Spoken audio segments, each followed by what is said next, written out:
Bentornati al nostro appuntamento settimanale con le ciacole e gli sforessi. Mi piace ripercorrere e fare un po' una carrellata dei personaggi polesani che hanno avuto la possibilità di parlare del Polesine, ma non solo, a livello nazionale ma anche all'estero. Oggi voglio spostarmi nella cittadina di Badia Polesine, la cittadina di Badia Polesine che ospita la collezione Balzan. Balzan era una figura di spicco della cultura, infatti è stato giornalista, è stato redattore e amministratore del Corriere della Sera.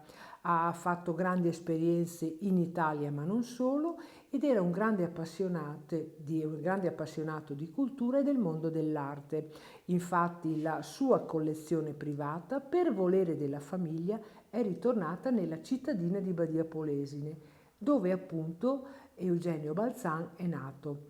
E vi invito a visitare la cittadina di Badia Polesine chiedendo la visita guidata alla collezione Balzan e dedicando anche un po' del vostro tempo alla visita al teatro denominato La Piccola Fenice.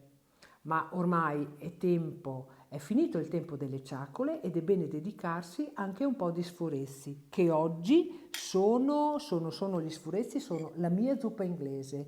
E buona zuppa inglese a tutti!